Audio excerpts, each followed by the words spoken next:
Welcome back to the Sports Biz Report. Kevin Rossi, after a short layoff of vacations and other summer activities, joined by Mike Proska, as usual.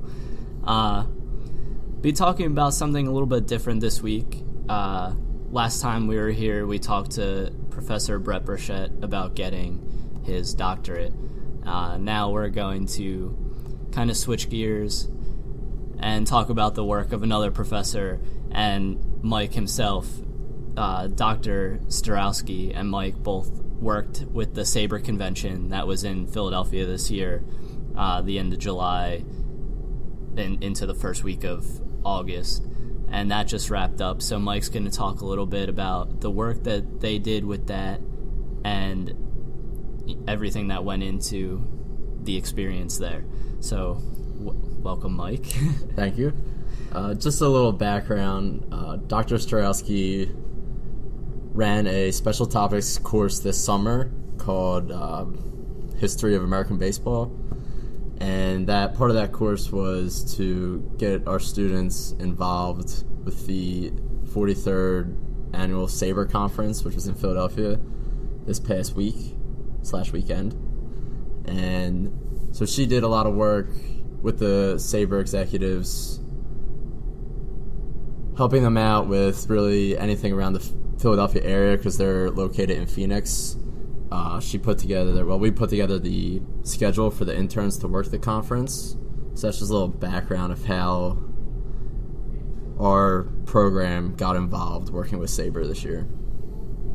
Right. So why don't you just talk about a little bit, I know you kind of you wore a lot of different hats while the convention was going on. Why don't you just talk about, what you did and, how you helped out while the convention was actually going? Mm-hmm. So, working the convention, I did a little bit of everything. I was selling T-shirts on one day. Another day I was exchanging tickets for the Phillies game. They all went to the Phillies game Friday night against the Atlanta Braves. And then I'd be taking pictures of the different guests they had, different panelists, and really just everything that was going on. I was sort of just there to be a runner and help out whenever they needed something done. And that was sort of the gist of it, sort of whatever they needed, I was there. Busy times. Yes, very but busy. Certainly something that, you'll be able to put on a resume and talk about in interviews, because that kind of big event experience is something that almost everybody looks for in the industry. Yeah, definitely. Not only just seeing an event come together and being there to witness it firsthand, but also meeting people just by selling a T-shirt to them. You meet someone, you never know who you're going to run into. It's a good networking opportunity. It's really just to learn from the people who are putting the event together, and then also to sort of branch out myself and network. It was a good experience. Right, and I know we talked about this a little bit before, but it was a pretty big cast of characters that presented and were at this convention. You're really attracting anybody who has a connection to baseball. Mm-hmm. So you had Larry Boa, baseball writers like Jason Stark. The list goes on and on. What was your favorite part of it? I know you were busy, but what was your favorite talk? Well, I was actually at the T-shirt sales table the one day, and with my coworker, and he goes, "Yo, Brad Lidge is over there." So I turn around, Brad Lidge is standing right there. I was like, "Oh wow, that's Brad Lidge!"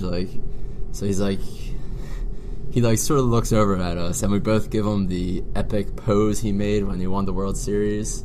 And he just smiled and laughed and sort of just gave a little wave. I thought that was really cool. He's a really nice guy. That was really cool. Yeah, recently retired to Philly. He had a busy week there. He did, yes. Everybody remembering the good times of Brad Lidge, his perfect season, and not the other seasons that weren't so fantastic. Did you get to sit in on any of the? I did get to sit in on the sports media panel featuring Jason Starr from ESPN and Paul Hagen from the Philadelphia Daily News. And that was really interesting because they started off just by talking about what they actually do, sort of behind the scenes that none of us see. And one of the key points that I took away from their talk was it's very important for them to not only establish relationships but to keep them very well. They don't want to backstab someone that they might hear something from and like let out a news story too early, but then they also have to make sure no one else finds out about it. It was really interesting to hear them talk about what they actually do behind the scenes. Absolutely. The journalistic tightrope, I suppose, is definitely quite the tightrope to walk. And Stark has Hagen's obviously from the Daily News, but Stark is a Philadelphia guy, worked for the Inquirer way back. And, in Philly it's a major city, but also very close-knit, so you gotta watch who you're talking about and what you're talking about.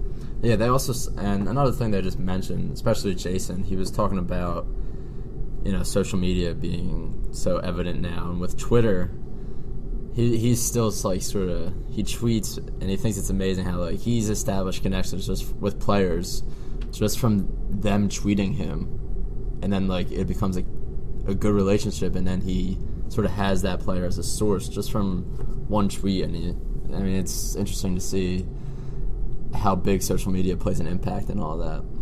Yeah, that's actually a cool dynamic that you bring up, because I know, I've completed one co-op personally, and I'm in the middle of my second one, and I feel that social media gives a very good and easy way to be able to keep in contact with even former employers. So I can see how the connection would work between a writer and baseball.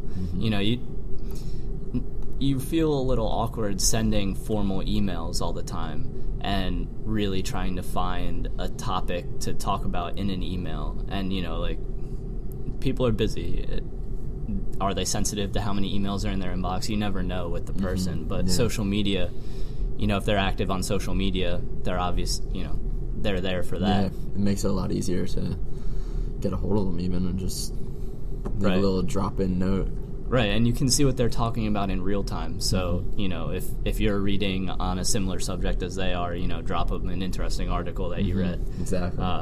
That's where my excessive reading actually comes in as an advantage. But, I've always found that effective. And doing a little bit of writing myself, I could definitely see where Stark has that right. Oh, yeah.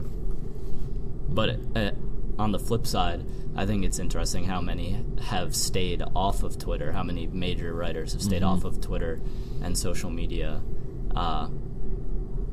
because obviously the connections bring you to the good people, but there's also a lot of bad on the internet. There also are, yeah. And a lot of writers just don't see the benefit. I think you have to weigh the pros against the cons, and really, if you're going to be on social media and take advantage of it, you can't go about it lightly. I think you have to sort of know what's out there and make sure you don't get caught up in the bad connections and relationships. Watch out for the trolls. They're everywhere. No matter how big or small time your writing is, they're all over.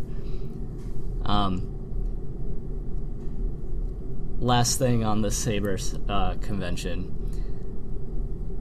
everybody kind of has this preconceived notion of what a sabermetician is. And, being that it's largely stat-based, you can imagine the different descriptions that people have in their head.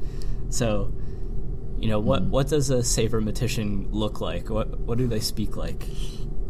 The people who attend the SABR conference are very passionate about baseball. You might have a friend who you think knows everything about baseball, but they don't.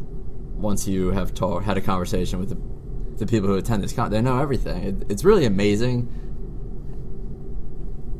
Not only the history that they know, but the different stats, the different players, the different leagues, the different teams. They could talk about it for days upon days, and it's really amazing just sort of to be there and witness it firsthand. Because you never knew, or at least I never knew, how much baseball has changed over the years. The rules, the different stats, the different leagues. It's really amazing, actually. And it's a part of our country. America's pastime. It's interesting. Absolutely. The rise and fall of baseball is something that's been studied very thoroughly. And I remember Dr. S was giving an example of what kind of people, these sabermeticians really are, and these baseball people really are. And she was saying how they got in an argument about a patch on a uniform, and they settled it because the one guy knew where the uniform patch was produced. Like, that's the kind of knowledge that it does not surprise me. It really does not. I think one of the members just found like a recent study on one of the players. I forget which player it was. He won the batting title one year, but supposedly they took one of his games and calculated he was like 2 for 4, and they put it in twice, and because of that error he would have been tied with another player. So I don't even know what happened, but supposedly like they went to the MLB and they like got it changed. So it's really amazing. That really is. And, yeah. Your knowledge of sport, any sport, not just baseball, is kind of relative to who you're around. Growing up, I was always the baseball guy in my group, and hearing the stories that are coming out of this, it's kind of incredible. Hearing people that are really like the top of the knowledge group. It really is amazing. It really is. Do you have anything else to add on the conference? I guess one interesting takeaway was I got to sit in on Larry Boa's talk during the one of the luncheons, and Larry Boa was a shortstop for the Phillies. Not a great hitter, but a very good fielder. And he was a coach, obviously, and now he works for MLB Network. And I think the message he really tried to get across was that the younger players have the talent, but a lot of them don't have that work ethic that you used to see back in the old day. Like, even just as simple as running out a ball or running out a grounder. That's something that he took very serious when he played and coached, and you can tell just from listening to him talk, he still thinks that's one of the most important aspects of the game. It's really interesting. Yeah, that's cool. Especially, being at the SABR Convention, you have the very new school way of thinking about baseball, which is, heavily stat-based, and then the old guard kind of hanging on to the scout type of mentality, looking at a guy's hustle and, how clutch they are, and, a more subjective view of the game as opposed to the statistical objectivity. And that's been a debate for the past few years in baseball, really ever since Moneyball took off. Yeah. Oh, yeah, definitely. All right, so I think that's it on the SABR Convention. Everybody's required reading for the week is going back through Jay Billis's Twitter timeline from August 6th and see how he went off on the NCAA and their NCAA shop. So that'll be a fun one for you. That was really something. It actually it prompted the NCAA to take that away. There's no the search feature is now gone from the NCAA shop. And something I just thought about when I saw this go down yesterday was I wonder if individual schools and or conferences might have had that same issue, but maybe have gotten rid of it, seeing what happened with the NCAA store. Right. It's just something to think about. I mean, because schools certainly do it. Yeah, it's true. I mean, I'm sure somebody else has looked at that. But there's so much in the coming days. It's probably going to change, and this is definitely going to be something that can be brought up in the O'Bannon case. Because the NCAA's big thing is it's a number, it's not a name, and when you're searching a guy's name and his jersey with his number is coming up, even guys that are out of school now. The one that stuck out to me the most was Tyrann Mathieu. He got suspended. Yeah. And never played. He didn't play at LSU last year, and his jersey is still coming up on the NCAA website. I think Nerlens Noel was another one who came up, who's obviously not a member of the school anymore, and he's still coming up his jersey, so it's crazy. It really is incredible when you really look beyond even current players into the former players. But Jay Billis is on it, and he's a man I trust. So, and he's always, him and the NCAA have never really seen eye to eye, so no. that made it just more interesting, the fact that it was him who discovered it. Right. He also had one that said, "Oh yeah, I searched Mark Emmert," and he put a picture. It was a picture of a guy holding a bunch of money, and then there was like the NCAA executive committee, and it was like a group of clowns. Yeah, it was a bunch of clowns. Like, oh man, he didn't hold back. Yeah, so that's everybody's reading for the week. Check that one out. Yeah, just look at his Twitter. All right, so that's it for this week. Thanks, Mike, for joining me, and we will be back within the next few weeks talking about the next big topic. Check out the blog in the meantime.